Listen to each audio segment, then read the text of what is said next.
할렐루야. 오늘도 거룩한 수요일 저녁 예배 시간을 맞아서 또 이렇게 몸과 마음으로 예배 제단에 나오고 또 하나님을 찬양하고 또 말씀을 듣는 여러분 한 분 한 분에게 오늘도 하나님의 큰 은혜와 평강과 또 하나님의 큰 위로가 이 시간 함께 하시기를 주님의 이름으로 간절히 축원합니다. 우리 옆에 분과 인사 한번 나누면 좋겠어요. 오늘도 잘 나오셨습니다. 반갑습니다. 네, 감사해요. 오늘도 많은 분들이 수요 예배 오셨네요. 뒤에 몇 분 서 계시는데 돌아보지는 마시고 오늘도 너무 많은 분들이 또 이렇게 수요일 나오신 것 같아요. 너무 감사하고요. 이런 얘기가 하나 있어요. 세 사람이 있는데 이 세 사람이 동시에 죽어서 하나님 앞에 서게 됐습니다. 그랬더니 하나님이 이들에게 이런 질문을 해요.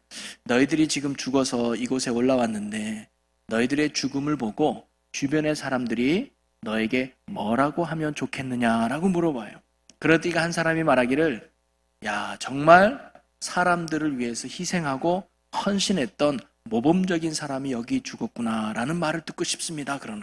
그렇구나. 너는 어떠냐? 이 사람은 정말 가족들을 끔찍히 사랑했다라는 말을 듣고 싶습니다. 그 나머지 한 사람은 너는 어떤 말을 듣고 싶냐? 그러니 저 사람이 살아났다 이 말을 듣고 싶다는 거예요. 웃어줘서 고마워요. 감사합니다. 사람은 언젠가는 이곳을 떠나야 때가 있다는 거죠. 오늘 우리가 마태복음 25장 말씀, 열처녀 비유의 말씀 읽었지만 사실 마태복음 25장은 24장 말씀 다음에 나오는 이야기이긴 해요.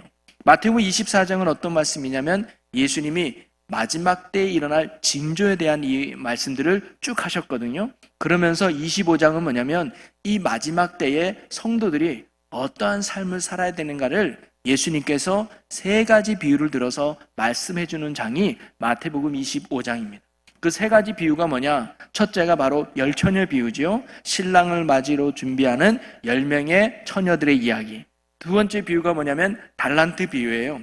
주인이 멀리 가면서 5달란트, 2달란트, 1달란트 맡겼다는 달란트의 이야기고, 마지막 세 번째 비유가 뭐냐면 목자가 양과 염소를 구별하듯 임금이 마지막 때 와서 우편에 있는 의인과 좌편에 있는 악인으로 구별해낸다라는 그런 세 가지 비유가 25장에 나옵니다. 자, 그런데 이 세 가지 비유를 저는 오늘 전체적으로 한번 살펴보려고 그래요.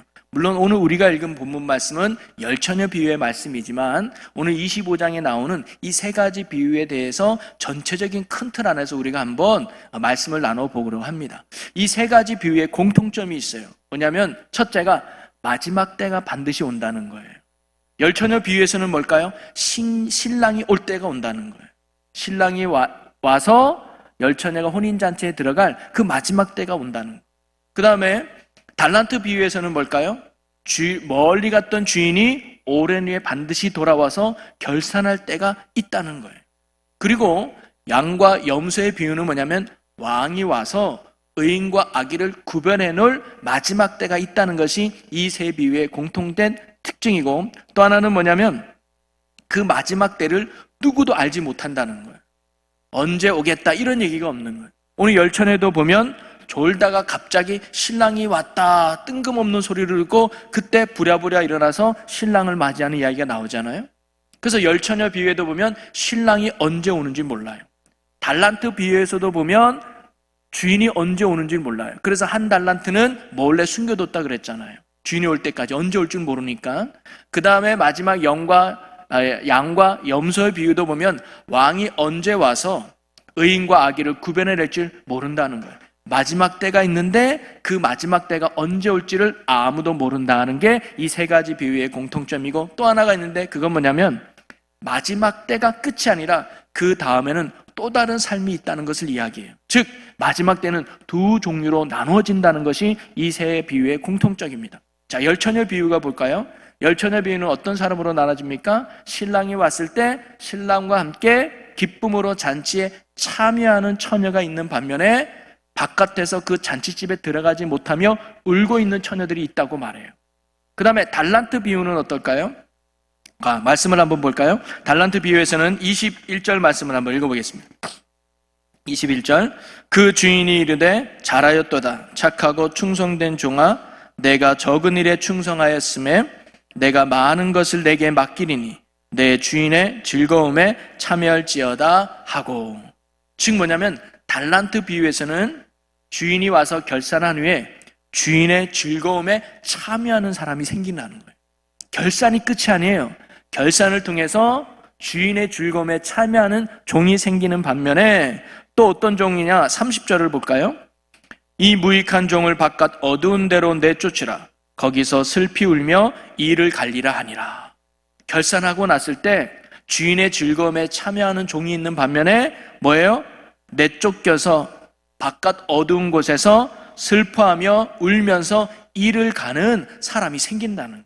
그게 달란트 비유의 또 하나고, 그 다음에 임금이 와서 양과 염소, 의인과 악의를 구별할 때 어떻게 되느냐? 34절 말씀을 볼까요?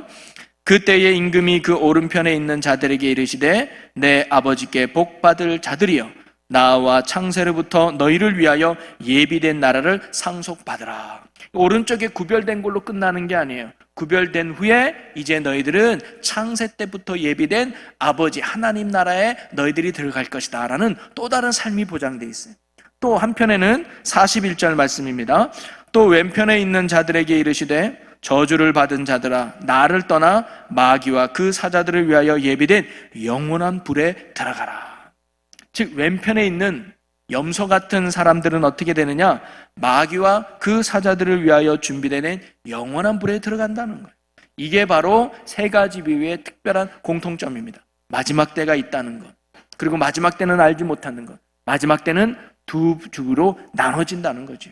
그러면서 이 세 가지 비유의 핵심, 결론, 예수님이 정말 말하고 싶은 핵심은 뭐냐면 얘들아 마지막 때가 온다는 것을 알고 마지막 때에 하나님께 인정받는 성도가 되라는 것이 예수님의 이 비유의 핵심이에요. 이 땅이 중요한 게 아니라 이 땅의 삶을 끝내는 마지막 때가 오는데 그때 하나님이 인정하는 사람, 하나님이 기뻐하는 사람, 하나님이 선택해주는 성도가 되라는 말씀이 예수님의 가르침의 내용이죠. 자, 여러분 우리도요 예수님이 말씀하신 마지막 종말이 있습니다. 성경이 말하는 종말은 크게 두 가지로 생각해 볼 수 있는데 하나는 개인적인 종말이에요. 즉 나의 죽음이에요. 이 땅에서 내 생명과 호흡이 끊어지는 게 개인적인 종말이에요. 그게 마지막 때예요. 또 하나는 뭐냐면 우주적 종말이 있습니다. 즉 이 세상의 마지막에, 그게 언제예요? 예수 그리스도께서 재림하시는 날이에요. 그래서 이 땅에 완전한 심판을 이루는 날, 그날이 우주적인 마지막 종말이죠. 여러분 우리에게도 마지막이 임한다는 것이 마찬가지예요. 오늘 제가 이 세 가지 비유의 공통점으로 나눴듯이 우리도요 죽을 날이 온다는 거예요. 이 땅을 끝낼 날이 온다는 거예요. 마지막 때가 있다는 거죠. 또 하나는 그 마지막 때를 아무도 모른다는 거예요. 태어날 때는 순서가 있어도 갈 때는 순서가 없다는 말이 있잖아요.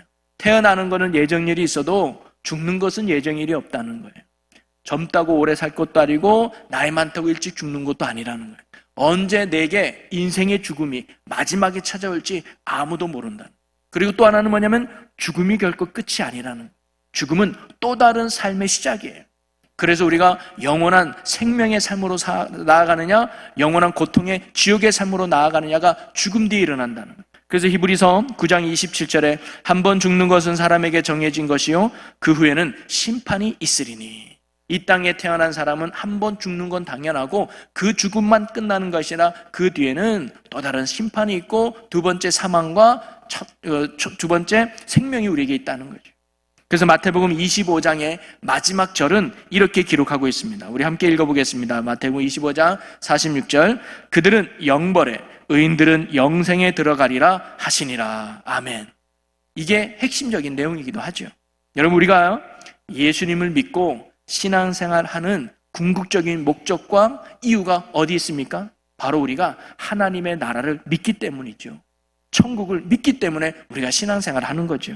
이 땅에서의 삶이 결코 끝이 아니라 반드시 죽음 뒤에는 하나님의 거하시는 영원한 생명의 나라, 영원한 안식의 나라, 천국이 우리에게 있다는 걸 믿기 때문에 우리가 힘들고 어려워도 믿음의 길을, 좁은 길을 끝까지 예수 믿는 거 아니겠습니까? 그래서 사도 바울도 하나님의 나라, 즉 부활이 없다면 가장 불쌍한 자가 우리다라고 말했어요. 고린도전서 15장 19절에 보니까 만일 그리스도 안에서 우리가 바라는 것이 다만 이 세상의 삶뿐이면 모든 사람 가운데 우리가 더욱 불쌍한 자이리라. 그렇죠.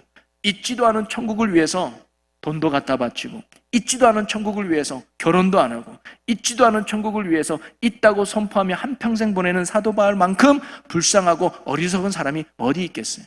그러나 만약에 천국이 있다면 바울만큼 가장 가치 있고 바울만큼 가장 의미 있게 사는 사람도 아마 없을 거예요. 여러분, 우리가 예수를 믿는 이유, 우리가 신앙생활하는 궁극적인 목적과 의미는 바로 하나님의 나라, 영원한 생명이 우리에게 있기 때문인 줄 믿으시기를 바랍니다. 자, 그러면 이런 마지막 때를 준비하며 살아가는 우리 성도들의 삶은 어때야 되겠는가? 그게 바로 이 세 가지 비유를 통해서 예수님이 우리에게 가르쳐 주려고 하는 내용이죠.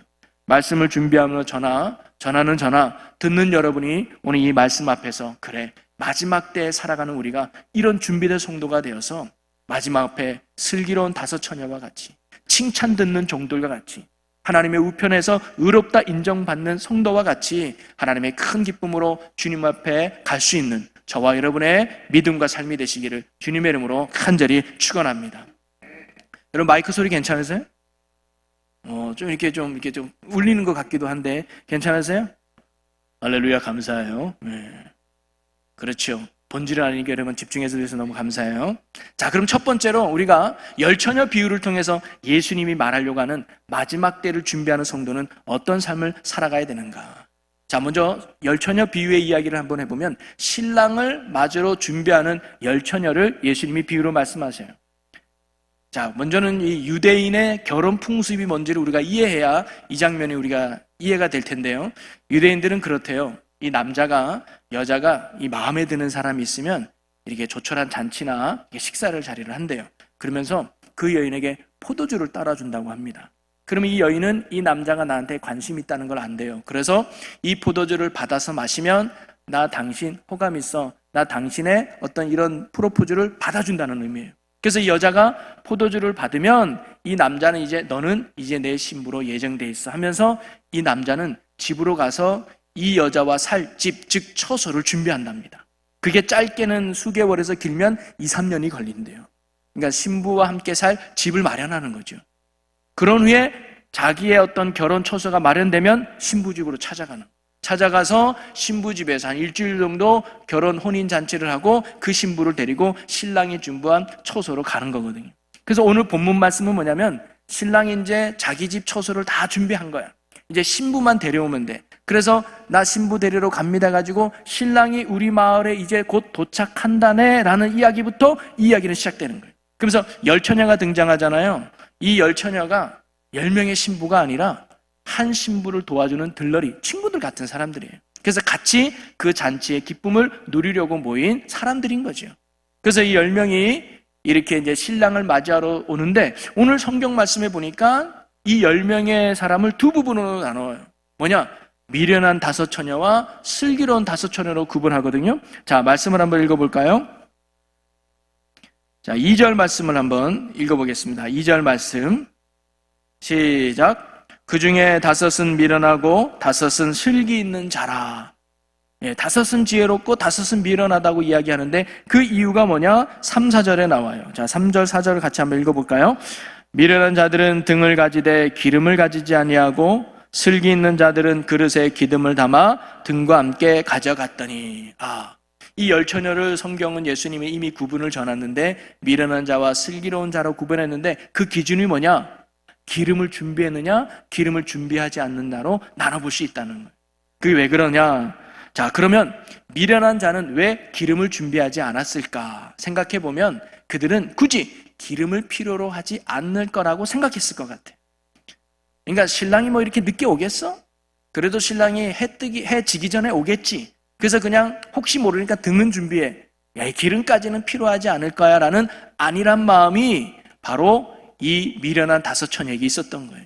근데 슬기로운 처녀는 혹시 몰라. 밤늦게 올 수도 있잖아. 그러니까 우리가 등을 밝힐 기름도 충분히 준비해 가자라는 마음으로 준비했던 거예요. 그런데 이들이 신랑이 늦고 오니까 깜빡 졸았던 것 같아요. 근데 갑자기 신랑이 오로다 라는 소리를 듣고 눈 떠보니까 이미 껌껌해졌어요. 그러니까 부랴부랴 등에 불을 피우기 시작했죠. 근데 슬기로운 다섯 처녀는 기름을 준비했기 때문에 불을 잘 피웠어요. 그런데 이 미련한 다섯 처녀는 기름을 준비하지 않은 거예요. 야, 우리도 빨리 등을 들고 신랑을 맞이하러 가야 되는데 이거 등풀 기름이 없네. 우리 좀 나눠줘. 그랬더니 슬기로운 처녀는 뭐예요? 우리밖에 쓸 양이 없어. 저기 가. 저기 편의점 가면 1+1 하던데 빨리 가서 기름 사와. 지금이라도 빨리 가면 늦지 않을 것 같아.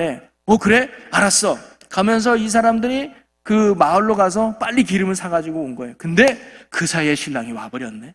그래가지고 있는 다섯 처녀만 데리고 혼인잔치로 들어가 버린 거예요. 그리고는 이제 기름을 준비해가지고 등을 가지고 신랑이 어디 갔나 오니까 아무도 없네. 이미 방에 이게 집에 들어간 거예요. 그래서 이 다섯 처녀가 문을 두드리면서 우리도 문 좀 열어달라고, 우리도 지금까지 냈다 기다리다가 기름 없어서 잠깐 사러 갔다 왔으니 우리 좀 들어가게 해달라고 했더니 안에서 들려오는 소리가 뭐냐? 자, 마태복음 25장 12절입니다. 한번 읽어보겠습니다. 대답하여 이르되 진실로 너희에게 이르노니 내가 너희를 알지 못하노라 하였느니라. 알지 못한다는 거예요. 너희들은 여기 들어올 자격이 없는 것 같아. 그러니까 너희들 여기 못 들어와 하면서 끝내 신랑의 결혼잔치에 들어가지 못하는 다섯 처녀가 됩니다. 그러면서 예수님은 이 비유의 결론으로 이렇게 마무리를 줘요. 13절 말씀을 같이 읽습니다. 그런즉 깨어있으라. 너희는 그날과 그때를 알지 못하느니라. 아멘. 깨어있으라는 핵심이 바로 이 열 처녀 비유를 통해서 예수님이 하신 말씀이죠. 깨어있어라. 왜냐? 그 날과 그때를 알지 못한다. 즉 신랑이 언제 올 줄 모르니까 신부가 항상 깨어있어야지 라는 말씀이에요. 근데 가만히 열 처녀만 보면 미련한 다섯 처녀는 졸고 슬기로운 처녀는 눈을 비벼가면서 끝까지 앉았느냐? 아니에요. 5절에 보니까 그 10명이 다 졸았어요. 2명이 졸다가 신랑이 이로다 하는 소리에 10명이 다 깼단 말이죠. 어떻게 보면 슬기로운 다섯 처녀가 눈을 뜨고 있으면 그래 깨어있으니까 신랑이 오는 걸 알았지, 이렇게 이해하면 될 텐데 다 같이 졸고 같이 깨어났단 말이죠. 그래서 여기서 깨어있으라는 말은 뭐 눈을 감았다가 떠라 이런 깨어있다는 의미는 아닌 것 같아요. 그러면 예수님이 깨어있으라 이 말은 뭐냐면 바로 준비하라는 거예요. 뭘 준비하냐? 등을 준비해라. 그래서 언제 신랑이 와도 이 등을 밝힐 수 있도록 준비해라 이거란 말이죠. 그래서 신랑이 밤에 오든 새벽에 오든 어둠 깜깜하게 오든 너희들이 신랑을 알아보고 신랑은 너희를 알아봐서 함께 혼인잔치집에 들어갈 수 있도록 뭐예요? 등을 준비해라. 이것이 바로 깨어있으라는 삶의 의미라는 거예요. 자, 한마디로 말하면 깨어있으라 이거는 뭐예요? 등에 기름을 준비해서 등을 밝히는 것을 항상 준비하고 있으라는 의미가 아닐까요? 자, 그러면 등을 밝히는 기름을 준비하라는 게 뭘까? 저는 여기에 핵심이 있다고 봐요. 왜냐하면 미련한 처녀와 슬기로운 처녀의 가장 큰 특징은 기름을 준비했느냐 안 했느냐거든요. 이게 핵심 아닐까요? 깨어있는 자는 기름을 준비하는 거예요. 그러나 깨어있지 않는 자는 기름을 준비하지 않는 거라고 생각하면, 자, 그러면 기름을 준비한다는 게 뭘까? 이 기름이 의미하는 게 뭘까? 저는 그것이 바로 믿음이라고 생각됩니다. 믿음이 중요하다는 거죠. 아무리 등이 화려하고 등이 멋있다고 해도 기름이 없으면 그 등은 아무 소용이 없는 것처럼 아무리 화려한 신앙의 업적을 가지고 있다 할지라도 믿음이 없으면 그 업적은 아무런 소용이 없다는 거예요. 왜냐하면 마지막에 예수님이 우리에게 보시는 것은 신앙의 업적이 아니라 바로 우리의 믿음을 보신다고 하셨거든요. 누가복음 18장 8절에 보면 내가 너희에게 이르노니 속히 그 원한을 풀어주시리라. 그러나 인자가 올 때에 세상에서 믿음을 보겠느냐 하시니라. 아멘. 아무리 놀라운 기적을 경험하고 많은 기도 응답을 체험한다 할지라도 주님이 마지막 때에 우리에게 보시는 건 뭐냐면 믿음이라는 거예요.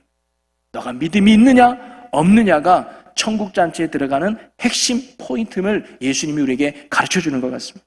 그러면 그 믿음이 어떤 내용일까요? 바로 예수가 주요 그리스도라는 믿음이죠. 오직 구원은 예수 그리스도를 통해서만 얻을 수 있고 누릴 수 있다는 것. 그래서 예수님만이 나의 유일한 구원자요 나의 주인으로 믿는 그 믿음을 마지막 때까지 예수님이 우리에게 보신다는 거예요. 왜냐하면 그 믿음이 구원을 얻는데 충분하기 때문입니다. 어떤 처녀인가는 중요하지 않아요. 이 처녀가 키가 크냐 작냐 예쁘냐 못생겼냐 중요하지 않아요. 믿음의 그림을 준비하여 믿음의 불을 밝힌 그 처녀들만 혼인잔치에 들어갔다는 거예요. 제가 몇 번 이런 이야기를 한 것 같아요. 어느 권사님이 꿈을 꿔서 저기 천국문 앞에 갔다잖아요. 근데 베드로가 이 문 앞에 이 천국 문을 들어가려면 3,000점을 받아야 된대요. 그래서 자기가 생각해 보니까 40년 동안 주일 예배를 안 빠졌어. 아, 내가 40년간 주일 예배를 안 빠졌는데요. 이거 잘하셨네요. 그거 1점입니다. 그런 거 아니에요. 내가요, 그러면요, 한 달에 한 번씩 꼭 불우이웃 돕고 열심히 살았습니다. 봉사 많이 했어요. 그거 잘하셨네. 그것도 1점이에요. 하면서 자기가 이 땅에서 한 건 많이 해도 10점이 안 돼. 그러니까 2,990점이 못 없는 거예요. 그러니까 이부 권사님이 팍 주저앉아가지고 예수님 어떻게 해요? 그렇게 열심히 살아도 천국에 못 들어간다네요. 예수님 어떻게 해요? 예수님 어떻게 해요? 하는 순간 베드로가 천국 문을 활짝 열면서 방금 3,000점이 획득되셨습니다. 바로 예수 이름에 구원의 문이 열립니다. 했다는 거 아닙니까? 또 감사해요. 예. 이게 아주 간단한 이야기지만 그게 핵심인 것 같아요. 천문이 열리는 이유는 우리의 봉사나 우리의 헌신이나 우리의 노력이 아니라 예수 이름 때문에, 십자가의 보혈 때문에, 그분 때문에 우리가 하나님 나라 들어가는 줄로 믿습니다. 즉 우리가 마지막 때를 준비하는 성도는 어떻게 살아가야 되느냐? 믿음으로 사는 거예요. 예수 붙들고 사는 거예요. 마지막에 주님이 우리를 보시는 건 너 예수를 온전히 믿고 있냐니, 이 믿음을 오늘 주님이 우리에게 보시는 것이죠. 주님이 늦게 오겠지 하면서 우리 믿음 생활에 게을러서는 안 된다는 거예요.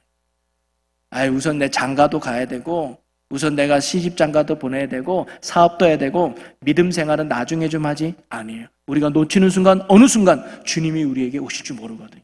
여러분, 매일매일 주님이 오신다는 마음으로, 오늘의 믿음으로 오늘을 살아갈 수 있는 여러분의 믿음이 되시기를 주님의 이름으로 간절히 축원합니다. 두 번째 비유는 달란트 비유예요. 저는 이 세 가지 비유가 따로따로 떨어진 것이 아니라 하나로 연결됐다고 봐요. 즉 믿음으로 산다는 게 뭐냐? 두 번째 비유가 우리에게 가르쳐줘요. 그럼 우리가 예수를 붙들고 이 땅에서 믿음으로 산다는 것은 구체적으로 뭐냐? 한마디로 정의하면 내게 주어진 사명을 성실하게 감당해내는 것이 믿음으로 사는 거예요. 그게 달란트 비유를 통해서 우리에게 가르쳐주는 내용 같습니다. 자, 달란트 비유 여러분 잘 알죠? 각 주인이 멀리 가기 전에 종들을 불러서 5달란트, 2달란트, 1달란트를 각각 맡겨요. 그리고 오랜 시간이 지난 후에 주인이 돌아와서 결산을 합니다. 그랬더니 5달란트 받은 자는 5달란트를 남기고 2달란트를 받은 자는 2달란트를 남기게 돼요. 그런데 참 특징이 뭐냐면 많이 남겼던 적게 남겼던 남긴 종들에게 똑같이 주인이 칭찬했다는 거예요. 착하고 충성된 종아, 내가 작은 일에 충성하였으니 내가 큰 일을 내게 맡기리라. 내가 주인의 즐거움에 참여할지어다. 이거는 5개 남기든 2개 남기든 동일하게 칭찬한 걸 알 수 있어요. 여기서 우리가 깨달을 수 있는 중요한 내용은 뭐냐면 얼마를 가졌느냐는 중요한 게 아니에요. 5개를 가졌느냐, 2개를 가졌느냐, 1개를 가졌느냐는 중요하지 않아요. 예수님이 마지막 때에 보는 건 뭐냐면 가진 것을 가지고 얼마나 남겼느냐의 삶을 하나님이 우리에게 보신다는 거예요. 그게 달란트 비유의 핵심입니다. 여러분, 사람마다 수준이 어떻게 같아요? 수준이 다르죠? 삶의 그릇도 달라요. 은사도 다르며 가진 것도 달라요. 사람마다 다 똑같을 수는 없습니다. 어떤 사람은 태어날 때부터 똑똑한 집안에 똑똑한 머리를 갖고 풍요로운 집안에 태어난 사람도 있어요. 그러나 어떤 사람은 태어날 때 찢어지게 가난한 가정에 머리도 나쁘고 어떤 분은 장애를 가지고 태어난 사람도 있을 거예요. 겉모습인 환경과 조건으로만 본다면 세상은 참으로 불공평한 것 같아요. 오늘 본문을 달란트도 보면 누구는 5개 주고 누구는 2개 주고 어떻게 보면 너무 불공평한 주인 같아요. 근데 주인은 얼마를 가졌느냐를 보는 게 아니에요. 네가 5개 있느냐 2개 있느냐, 중요한 건 내가 가진 것을 가지고 얼마를 남겼느냐, 이걸 보신다는 거죠. 아무리 우리 집이 큰 부자고 내가 출세해서 국회의원 자리에 가고 아니 대통령 자리에 올라간다 할지라도 중요한 건 그 자리에 있다 할지라도 내가 남기는 인생을 살지 못하면 하나님 앞에 뭐예요? 빵점짜리 인생이에요.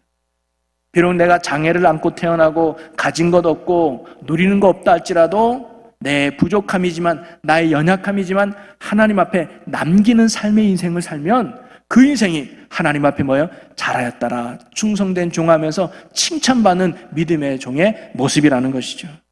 우리가 사회적으로 어떤 위치에 있는지 우리가 교회에서 어떤 직분을 가지고 있는지 그게 중요한 것이 아니라 진짜 중요한 것은 그 자리에서 내가 가진 것으로 얼마나 하나님을 위해 남기고 또 충성된 성실한 사명의 삶을 살아갔느냐, 이것을 하나님이 보신다는 거예요. 여러분, 제일교회가 얼마나 큰 교회냐, 하나님 안 본다는 거예요. 얼마나 많은 사람이 모이느냐, 안 본다는 거예요. 여러분이 어떤 직분을 가지고 몇 년 동안 살았느냐, 안 보는 거예요. 뭐예요? 그거 가지고 뭐 했느냐는 거예요. 제일교회가 이만큼 하나님의 은혜로 크게 세워졌다면 이 큰 검을 가지고 너희가 지역을 위해서 또는 작은 교회에서 뭘 했느냐, 그걸 본다는 거예요. 내가 어떤 목사라는 또는 장로라는 권사라는 이 직분을 가지고 이걸 가지고 있는 것이 중요한 것이 아니라 이걸 가지고 뭐 했느냐는 거죠. 교회에서든지 가정에서든지 여러분이 주어진 삶의 위치에 드시든지 내게 주어진 걸 가지고 내가 남기는 인생을 살아가는 것이 마지막 때를 준비하는 성도의 지혜로운 모습인 줄로 믿으시기를 바랍니다. 바울도 고린도 교회 성도들을 향해서 이렇게 말했습니다. 맡은 자에게 구할 것은 충성이니라. 여러분, 충성이 뭐냐면 성실함이에요. 감당해내는 것이죠.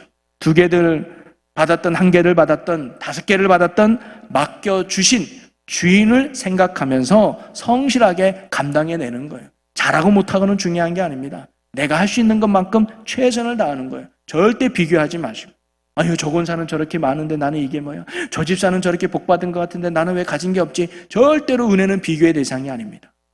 내가 가진 것에 감사하고 누리고 그리고 섬기고 남기는 인생이 하나님 앞에 축복의 인생이 되는 것이죠.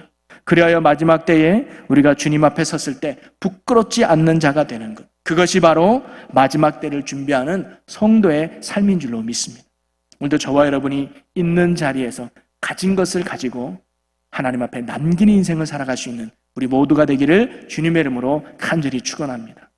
자, 그렇다면 믿음으로 사는 것이 열처녀에게 깨달음이고, 믿음으로 사는 게 뭐냐? 그래, 예수 믿고 남기는 삶을 사는 거구나. 자, 그렇다면 남기는 삶을 사는 것이 구체적으로 어떤 삶일까요? 그것이 바로 3번째 비유를 통해서 예수님이 우리에게 가르쳐주는 내용이라고 봅니다. 자, 3번째 말씀으로 가보면 임금이 어느 날 와가지고 오른쪽 사람과 왼쪽 사람으로 나눈다는 거예요. 그러면서 오른쪽에 있는 사람들을 의인이라 칭하고 왼쪽에 있는 사람들을 악인이라고 칭한다는 거예요. 그러면서 이 사람들이 의인이라고 칭하는 이유에 대해서 이렇게 말하고 있어요. 자, 마태복음 25장 34절을 읽어볼까요? 그때에 임금이 그 오른편에 있는 자들에게 이르시되 내 아버지께 복받을 자들이여 나와 창세로부터 너희를 위하여 예비된 나라를 상속받으라. 이 오른편에 의인이라고 하는 사람들에게 뭐예요? 야, 너희들에게 하나님의 나라가 예비되어 있다. 그 예비된 하나님의 나라를 상속받아라라고 축복하는 거예요.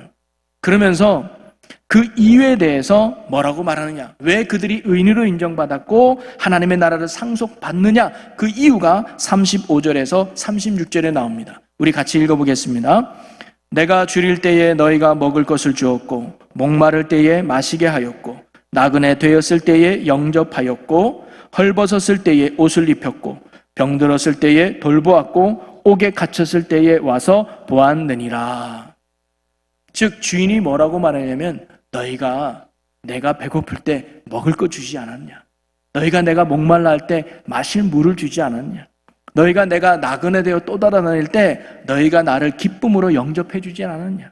너희가 내가 헐벗어 있을 때 너희가 입던 옷을 내게 주지 않았냐? 내가 병들어 앓고 있을 때 너희들이 나를 보살펴 주지 않았냐? 그리고 내가 옥에 갇혀 있을 때 너희들이 나를 찾아와 나를 위로해 주지 않았느냐? 그것이 고마워 너희들을 의인으로 인정했고 그것 때문에 그것이 고마워 너희들을 영원한 하나님의 나라로 인도할 거야. 그랬더니 우편에 앉아있는 의인들이 의아해하면서 주인에게 이렇게 묻습니다. 그래요? 주님, 언제 우리가 주님을 목말라 할 때 물을 줬으며 언제 저희가 주님이 배고파 할 때 먹을 것을 주었나요? 그리고 언제 주님이 병들어가지고 우리가 병든 예수님을 이렇게 위로해주고 치료해 주었나요? 옥에 갇힌 적이 있으셨나요? 언제 저희가 예수님이 옥에 갇혔다고 우리가 찾아간 적이 있나요? 저희는 주님 앞에 그렇게 드린 적이 없는 것 같은데요 라고 의인들이 묻는 거예요. 그랬더니 예수님이 이렇게 대답합니다. 자, 40절 말씀 같이 읽습니다. 임금이 대답하여 이르시되 내가 진실로 너희에게 이르노니 너희가 여기 내 형제 중에 지극히 작은 자 하나에게 한 것이 곧 내게 한 것이니라 하시고. 아멘. 너희가 지극히 작은 자에게 행한 것이 있지 않느냐? 그것이 곧 내게 행한 거야 라고 예수님이 말씀하시는 거예요. 여러분, 지극히 작은 자가 어떤 자예요? 바로 예수님 앞에 지금 이렇게 말씀처럼 뭐예요? 굶주린 자들, 배고파하는 자들, 목말라 하는 자들, 입을 옷이 없는 헐벗는 자들, 있을 집이 없어서 나그네 생활하는 자들, 고칠 약이 없어서 병들어서 앓고 있는 자들, 억울하게 누명 써서 옥에 갇히는 자들, 누구도 도와주지 않으면 살아갈 수 없는 연약한 자들이 바로 지극히 작은 자들 아닙니까? 그런데 그런 자들에게 행한 것이 누구에게 행한 거라고요? 예수님께 행한 거래요. 하나님께 행한 거래요.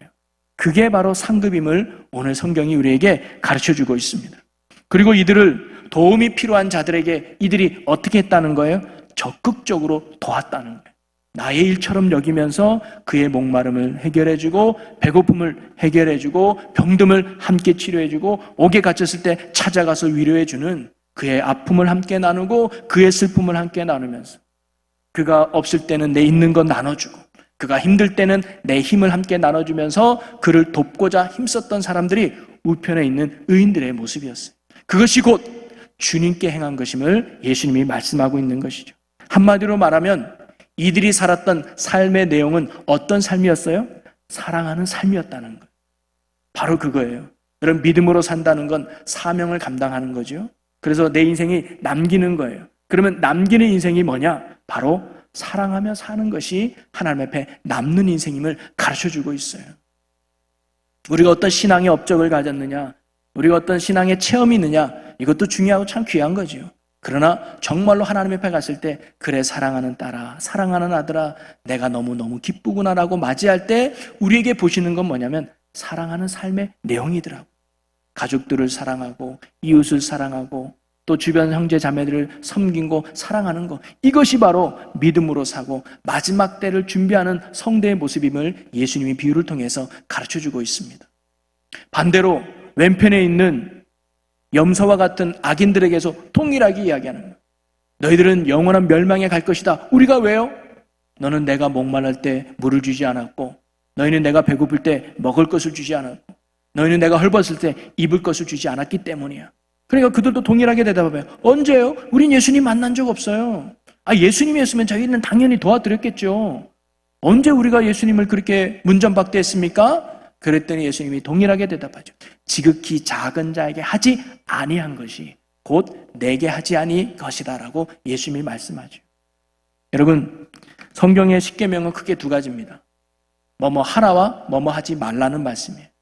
때로는 우리는 뭐뭐 하지 말라는 말씀을 어기면 큰 죄로 여겨요.